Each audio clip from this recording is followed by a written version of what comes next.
You sit down, you open your notes, you look at the first line, and nothing happens. Not because you're stupid, not because you're lazy, but because something is blocking you. Something deeper than willpower, deeper than motivation. And here's the thing nobody tells you. The harder you try to force yourself to start, the worse it gets. By the end of this video, you're going to understand exactly why your brain does this, and you'll have a method to break through it in under 5 minutes. But first, let me tell you about a student named Kareem. Kareem was not a bad student. He was actually one of the smarter kids in his class. But every single exam season, the same thing happened. He'd make a perfect study schedule, color-coded, time-blocked, ambitious. He'd buy new highlighters. He'd clean his desk until it was spotless. And then he'd open YouTube. Not because he wanted to, but because the moment he sat down to study, his chest got tight, his brain went foggy, and the task in front of him felt impossible. Not hard, impossible, like jumping across a canyon. 3 hours would pass, then guilt, then a mental lecture, then a new schedule for tomorrow, and tomorrow the exact same thing. Sound familiar? Here's what was actually happening to Kareem, and what's probably happening to you. Psychologists call it task paralysis.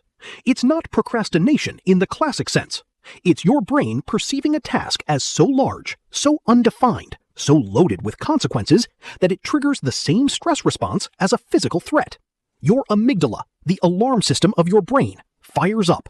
And when that happens, the prefrontal cortex, the part responsible for focus and decision-making, goes offline. In other words, your brain isn't refusing to work. It's protecting you. Badly, but genuinely. And sitting there, trying to just focus, is like trying to calm down by yelling at yourself to calm down. It doesn't work. It makes it worse. Now add the perfectionism trap on top of that. This is where you unconsciously decide, if I can't do this perfectly, I shouldn't start at all. The blank page becomes a verdict on your intelligence, so you avoid it, not out of laziness, but out of fear. So what actually works? 3 things, and they're embarrassingly simple. 1. The 2-minute deception. Tell your brain you'll only study for 2 minutes, not 20, 2. This isn't a trick to study longer, though you will. It's a way to get your nervous system to stand down. The brain resists starting. It rarely resists continuing. 2.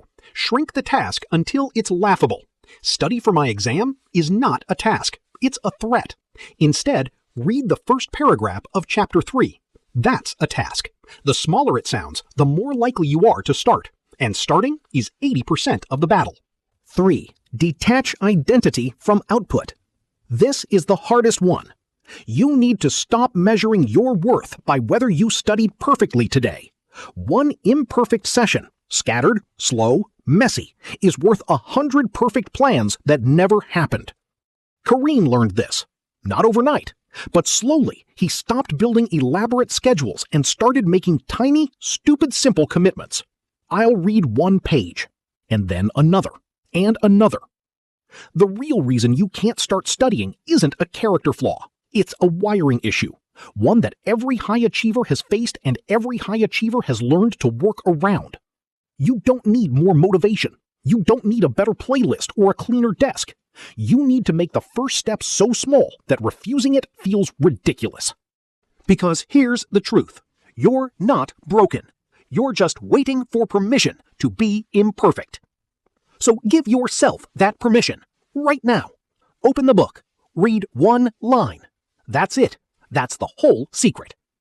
If this helped, share it with someone who needs to hear it today. And if you want more on building real study habits that actually stick, you know where to find me.